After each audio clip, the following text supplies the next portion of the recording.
Finally दोस्तों मैं फिर आ चुका हूँ भोजपुरी के दबंग स्टार खेसारी लाल यादव का जानकारी लेकर। मैं श्रवण कुमार, जो मेरे चैनल को सब्सक्राइब नहीं किए हैं सब्सक्राइब करें। भोजपुरी का हर एक खबर सबसे पहले मेरे चैनल से आता है। जहाँ दोस्तों बिना देर किए इस वीडियो को शुरू करते हैं। भोजपुरी के दबंग स्टार खेसारी लाल यादव का एक भी होली सॉन्ग नहीं आने वाला है, जो होली सॉन्ग खेसारी लाल यादव का आया हुआ है उस सॉन्ग सब धमाल मचा रहे हैं। जी हाँ दोस्तों, वीडियो नहीं सुने हैं जाकर सुनिए। जी हाँ दोस्तों, बढ़ते हैं दूसरी खबर की ओर। खेसारी लाल यादव का जानकारी निकल कर आया है, जो कि होली बाद तुरंत एल्बम सॉन्ग का धमाका होगा, बैक टू बैक होने वाला है। जो कि दोस्तों आप सबके बीच में हर एक कंपनी से खेसारी लाल यादव का गाना आने वाला है, जो कि खेसारी लाल यादव का बहुत बड़ी बड़ी कंपनी से गाना आने वाला है खेसारी लाल यादव का।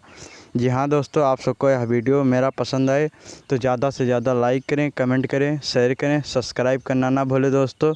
फिर मिलेंगे एक नई वीडियो के साथ दोस्तों। धन्यवाद दोस्तों।